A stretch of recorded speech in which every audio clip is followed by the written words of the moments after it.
ఓం శ్రీ సాయిరామ్.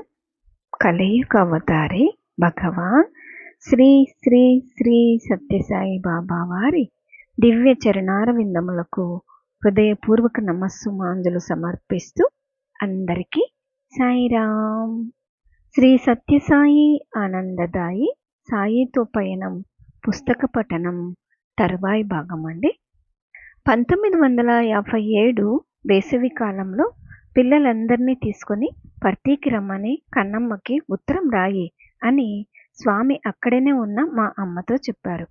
ఆవిడ, స్వామి పిల్లలు చాలా గొడవ చేస్తారు, స్థలము చాలదు, ఎండలు కూడా హెచ్చుగా ఉన్నాయి అన్నారు. దానికి స్వామి, రాయి అంటే రాయి, వారు వచ్చి నీ తల మీదేమి కూర్చోరులే అన్నారు. అమ్మ నాకు ఇలాగని వివరంగా జాబు రాశారు. ఆ వేడి వాతావరణంలో పిల్లల అల్లరి ఎలా భరించాలని నేను చింతపడ్డాను. స్వామి మమ్మల్ని రమ్మన్నారు కాబట్టి ఇంక దానికి తిరుగులేదు. ప్రయాణానికి సిద్ధపడ్డాం.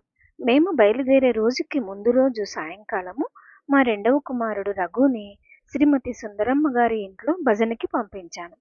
వారింట్లో కుక్కని కట్టకపోవడం చేత వాడు లోపలికి పోగానే అది వాని మీద పడి పైజామా చింపేసి తొడకరిచి గీరి గాయం చేసి పెట్టేసింది. రక్తం కార్చుకుంటూ వాడు అలాగే ఇంటికి తిరిగి వచ్చాడు. స్వామి రమ్మన్నారు కాబట్టి ప్రయాణం ఆపివేసేందుకు వీలు కాదు. కుక్క కరిస్తే ఇంజెక్షన్స్ చేయించాలంటారు. ఏం చేయాలి? వానిని రక్షించే భారం స్వామి మీదే వేసి అలాగే ప్రయాణమై పోయాము. మేము పుట్టపర్తి చేరగానే స్వామి మమ్మల్ని పిలిచి మాట్లాడారు.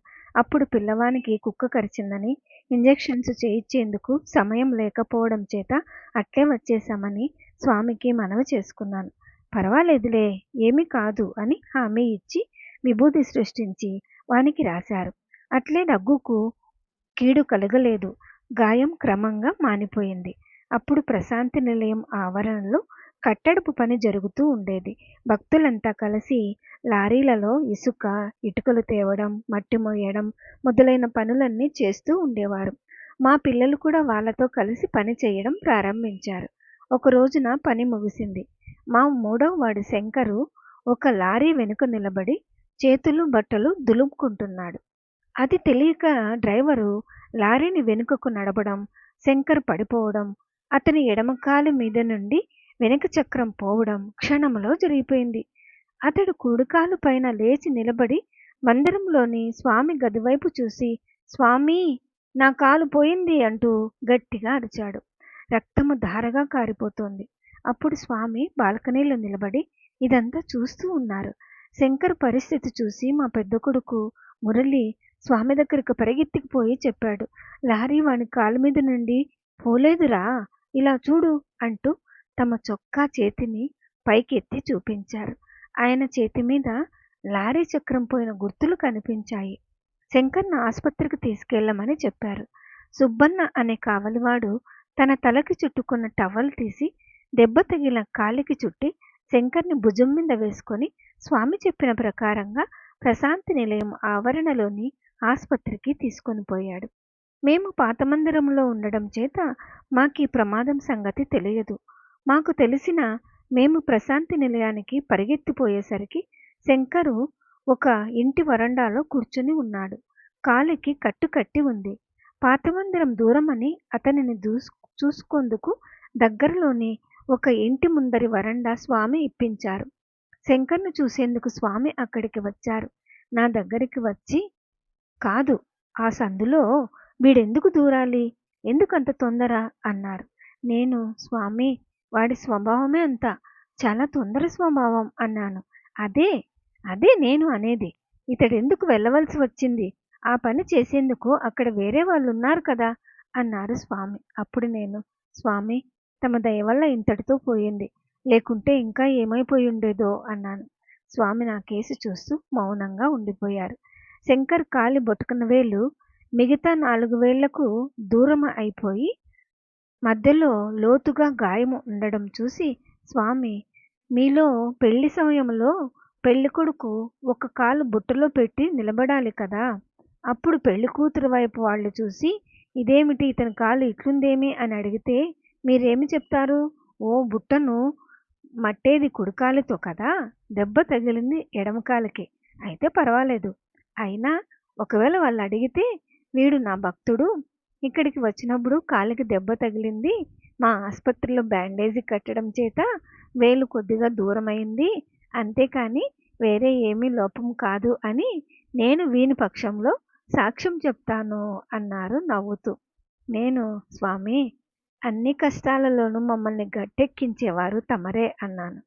అమ్మాయి, కష్టపెట్టేవాడిని నేనే, నష్టపెట్టేవాడిని నేనే, రక్షించేవాడిని నేనే, శిక్షించేవాడిని నేనే, అన్నీ నేనే అన్నారు స్వామి. శంకర్ నొప్పితో ఎంతో బాధ ఉన్నప్పటికీ కొద్ది రోజులలోనే బాగై కుంటుకుంటూ నడవడం మొదలుపెట్టాడు.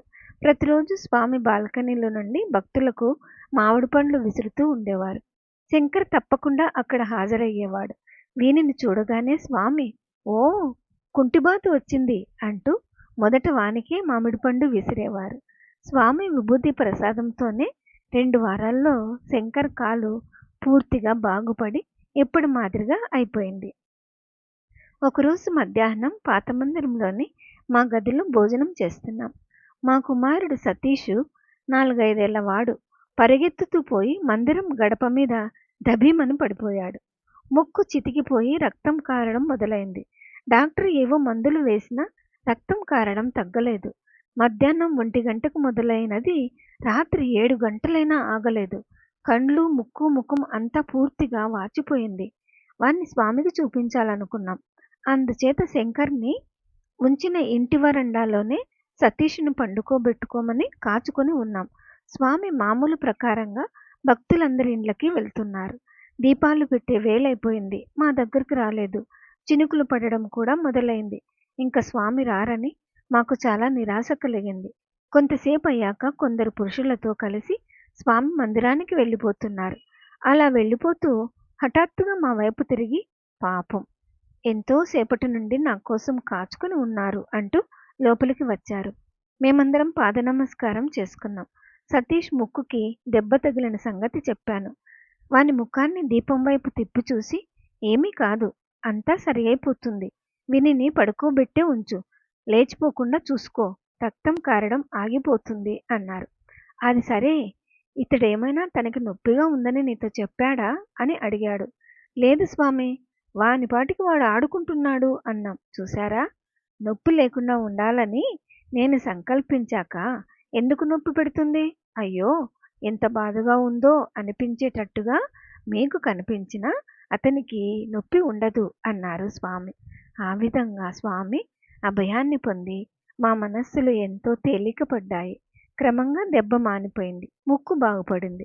3 పిల్లల గండాంతరాలను దాటేసరికి సెలవులు కూడా ముగిశాయి. ఊరికి పోవలసిన సమయం రానే వచ్చింది.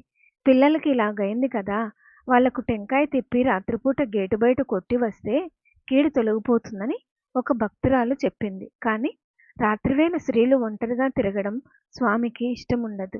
అందుచేత పిల్లలకు త్రిప్పే బదులు కొబ్బరికాయను స్వామికే త్రిప్పి దానిని కొట్టాలని నిశ్చయించుకున్నాను. ఊరికి పోయే ముందు స్వామి మమ్మల్ని ఇంటర్వ్యూకి పిలిచారు. అందరం స్వామి పాదాలకు నమస్కరించాం. స్వామి ఇలా అన్నారు, అమ్మాయి, చూసావా ఎంతటి గండాంతరాలో? మిమ్మల్ని ఇక్కడికి ఎందుకు పిలిచానో ఇప్పుడు తెలిసిందా? ఇవన్నీ మైసూరులో సంభవించి ఉండినట్లయితే నీవు ఏమి చేసి ఉండేదానివి? స్వామి, అక్కడ కూడా మీరే కాపాడి ఉండేవారు అన్నాను. అవుననుకో, కానీ అన్నీ ఇక్కడ నా ఎదురుగానే జరగడం మంచిదైంది. సరే, నీవు స్వామికి టెంకాయ చుట్టి కొట్టాలని అనుకున్నావు కదా, శంకర్కి ప్రమాదం సంభవించినప్పుడు ఒక టెంకాయ కొన్నావు కదా, అది ఏది అని అడిగారు. అప్పుడు నాకు అదంతా జ్ఞాపకం వచ్చింది. స్వామి, మర్చిపోయాను అన్నాను. సరే పో, ఇప్పుడు పోయి తీసుకునిరా అని పంపించారు. నేను పోయి టెంకాయ తీసుకుని వచ్చాను. స్వామి చుట్టూ 3 సార్లు ఆ టెంకాయని తిప్పాను. స్వామి చెప్పిన ప్రకారంగా దానిని మందిరం ముందు కొట్టాను. తర్వాత కొంచెం సేపు మాటలాడి పాద నమస్కారం ఇచ్చి ఆశీర్వదించి విభూది సృష్టించి అందరికీ నుదుట పెట్టి స్వామి మమ్మల్ని పంపించి వేశారు. మా పిల్లలు, వేరే పిల్లలు వేసవి సెలవుల్లో పుట్టపర్తిలో ఉన్నప్పుడు మేము పరీక్షలో పాస్ అవుతామా అని స్వామిని పదే పదే అడిగేవారు. వాళ్ళు అడిగినప్పుడల్లా స్వామి ఇలా చెప్తూ ఉండేవారు, నేను ఫలితాంశాన్ని చెప్పను, ఉత్తీర్ణులవుతారని చెప్తే స్వామియే పాస్ అవుతానని చెప్పారు కదా, ఇంకెందుకు చదవాలి అనుకుని ఊరికే ఉండిపోతారు. నీవు పాస్ కావు అని చెప్తే స్వామియే ఇలా చెప్పిన మీదట ఇక ఎందుకు చదవాలి అనుకుని ఊరికే ఉండిపోతారు. కనుక మీరు కష్టపడి చదవండి, దానికి తగిన ఫలితం దొరికే తీరుతుంది అని మాత్రమే చెప్తాను. ఎవరితో ఎప్పుడు ఏ విషయంలో ఎంత మాత్రం చెప్పాలో అంత మాత్రమే చెప్పి అన్ని వయసుల వారిని, అన్ని రకాల వారిని కర్మయోగులుగా, కర్తవ్య పరాయణులుగా రూపొందించటం స్వామివారి ప్రత్యేకత. మా సతీష్ 6 ఏండ్ల పిల్లవాడుగా ఉన్నప్పుడు కుడి కనుబొమ్మ పైన కాయ పెరగడం మొదలైంది. మేము ఆ విషయమై స్వామిని ఏమీ అడగలేదు. ఒకసారి స్వామి చుట్టూ అందరం నిలబడి ఉన్నప్పుడు పిల్లవాడిని చూసి, అమ్మాయి, వీనికి గడ్డ పెరుగుతూ ఉంది, ఇంక పెరగదు అంటూ దానిపైన తమ వేలు పెట్టారు. అంతే, ఇంక అది పెరగలేదు, క్రమంగా అణిగిపోయింది. ఒకసారి తాము పుట్టపర్తి వెళ్ళినప్పుడు కలిగిన అనుభవాలను శంకర్ క్లుప్తంగా ఇలా వర్ణిస్తున్నాడు. 1963 జూన్ 13వ తేదీన రఘు, నేను, మా స్నేహితులు మైసూర్ నుండి పుట్టపర్తికి బయలుదేరాము. సాయంకాలం 5 గంటలకు మేము పుట్టపర్తి చేరాము. ఆ రోజే స్వామి వైట్ ఫీల్డ్ నుండి మధ్యాహ్నం 3 గంటలకు పుట్టపర్తికి వచ్చారు. సాయంకాలం భజనకి అందరూ సమావేశమయ్యారు. మేము 2వ వరుసలో కూర్చుని ఉన్నాము. స్వామి వచ్చి సింహాసనంలో కూర్చున్నారు. కొన్ని భజనలు అయ్యాక స్వామి మా వైపు చూసి సజ్ఞ చేశారు. కానీ మాకది అర్థం కాలేదు. 3-4 సార్లు స్వామి సజ్ఞ చేసి చెప్పినా మేము సమాధానం చెప్పలేదు. స్వామి భజన హాల నుండి బయటికి వెళ్ళిపోయి శ్రీ ఎన్ కస్తూరి గారి ద్వారా మాకు భజన చెప్పమని సందేశం పంపించి మళ్ళీ లోపలికి వచ్చి కూర్చున్నారు. అప్పుడు మేము భజనలు పాడాము. 14వ తేదీన మేము ఇంటర్వ్యూ లభిస్తుందేమో అని కూర్చున్నాం. కానీ స్వామి మమ్మల్ని పిలవలేదు. 15వ తేదీ ఉదయం మమ్మల్ని కోరికకు పిలిచారు. ఏమిరా, మీ ఇద్దరికి ఎప్పుడురా పెళ్ళి అని హాస్యం చేశారు. స్వామి మాలో ఇద్దరినే ఇంటర్వ్యూకు పిలిచారు. మేమేమి బదులు చెప్పలేదు. తర్వాత నేను, స్వామి, అమ్మ, నాన్న, మురళి మీకు నమస్కారాలని చెప్పమన్నారు అన్నాను. సరే, వారికి నా ఆశీర్వాదం తెలుపు అన్నారు. నేను, స్వామి, మీ దయ వల్ల పరీక్షలలో బాగా రాశాను, పాస్ అవ్వచ్చు అన్నాను. ఆలోచించవద్దు, ఫస్ట్ క్లాస్లో పాస్ అవుతావు అన్నారు. నేను కృతజ్ఞతతో నమస్కరించి తర్వాత ఏమి చదవాలి స్వామి అని అడిగాను. ఏ ఏ కోర్సులున్నాయో అడిగి నేను చెప్పిన మీదట అట్లయితే బిఈ చదువు అన్నారు. ఆ కండెన్స్డ్ కోర్సు రావలసింది ఉంది కానీ ఇంకా రాలేదు స్వామి అన్నాను. ఇప్పటికి 3 ఏళ్ల బట్టి దానిని అమలులోకి తెచ్చేందుకు యోచిస్తున్నారు. ఈ సంవత్సరం వస్తుంది, చదువు అన్నారు. స్వామి తమ దయ వల్ల 3 ఏళ్ల బట్టి నాకు 300 రూపాయల స్కాలర్షిప్ వస్తున్నది. బిఈకి స్కాలర్షిప్ 500 రూపాయలు. ఈ కోర్సుకు కూడా నాకు స్కాలర్షిప్ వచ్చేటట్టుగా కృప చేయండి స్వామి అని ప్రార్థించాను. సరే పో, సీటు దొరుకుతుంది, స్కాలర్షిప్ దొరుకుతుంది, బాగా చదువుకో అన్నారు. తర్వాత రఘు వైపు తిరిగి, ఏమిరా అన్నారు. స్వామి, ఈ సంవత్సరం నేను పరీక్షలలో బాగా రాయలేదు, పాస్ అయితే అది మీ దయ వల్ల మాత్రమే అన్నాడు రఘు.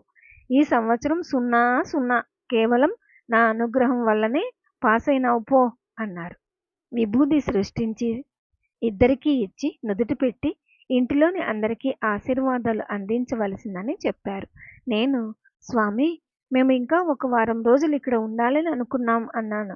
ఓహో, సంతోషంగా ఉండిపోండి, ఏమిరా భజన చెప్పండి అని నేను సంజ్ఞ చేస్తే ఊరికే కూర్చున్నారు కదా అన్నారు స్వామి. మాకు అర్థం కాలేదు, క్షమించాలి అన్నాం. పర్వాలేదు, ఆనందంగా భజన చెయ్యండి అన్నారు. సంగీతం నేర్చుకోవాలన్న మా అభిలాషను వ్యక్తం చేశాం. ఇప్పుడు వద్దు, మొదట చదువు కానీ ఆ మీదట సంగీతం. చేరితే ఇద్దరు కలిసి చేరండి, లేకపోతే ఇద్దరి కంఠస్వరాలు వేరైపోతాయి, కానీ కలయవు అన్నారు. మేమిద్దరం స్వామికి ప్రదక్షిణ నమస్కారాలు చేసి బయటికి వచ్చేసాం. 17వ తేదీ సాయంకాలం మురళి వచ్చాడు. 19వ తేదీ ఉదయం ప్రత్యేక సంభాషణార్థం కూర్చున్నాడు. స్వామి అతనిని పిలిచాడు. 25వ తేదీన మేము ప్రత్యేక సంభాషణ కోసం కూర్చున్నాం. స్వామి మమ్మల్ని లోపలికి పిలిచి, మురళి రాలేదా అని అడిగారు. పుట్టపర్తిలోనే ఉన్నాడని, ప్రత్యేక సంభాషణకు రాలేదని చెప్పాం. పిలవమంటారా అని అడిగాం. అతడు ఎప్పుడు వెళ్ళిపోతాడు అని అడిగాడు. ఆదివారం వెళ్ళిపోతాడని మేము చెప్పాం. అట్లయితే సరే అన్నారు. స్వామి మిద్దెపైకి వెళ్ళి మళ్ళీ కొన్ని క్షణాల్లోనే తిరిగి వచ్చారు. శ్రీవారి చేతిలో ఒక కవర్ ఉంది. దానిని జాగ్రత్తగా మా అమ్మకు అందించమని చెప్పి నా చేతికి ఇచ్చారు. స్వామి, మేము ఎప్పుడు వెళ్ళాలి అని అడిగాం. ఏమిటి, ఇప్పుడు మీరు వెళ్ళడం లేదా అని అడిగాడు. స్వామి, తమరు ఎప్పుడు వెళ్ళమంటే అప్పుడు వెళ్తాం అన్నాను. అట్లయితే రేపు కానీ ఎల్లుండి కానీ వెళ్ళండి అన్నారు. స్వామి, మురళి ఆదివారం వెళ్తాడు, అతనితో కలిసి వెళ్ళమంటారా అని అడిగితే, సరే అట్లే చేయండి, వెళ్లే ముందు వచ్చి నన్ను చూడండి, మీరు ఇప్పుడే పోతారనుకుని అర్జెంటుగా ఉత్తరం రాశాను అని అంటూ కవర్ చింపారు. అందులో 5-6 పంక్తుల విషయం ఉంది. ఓం శ్రీ సాయిరామ్. తరువాయి భాగం వచ్చే వారం విందామండి. జై బోలో భగవాన్ శ్రీ సత్య సాయి బాబాకి జై.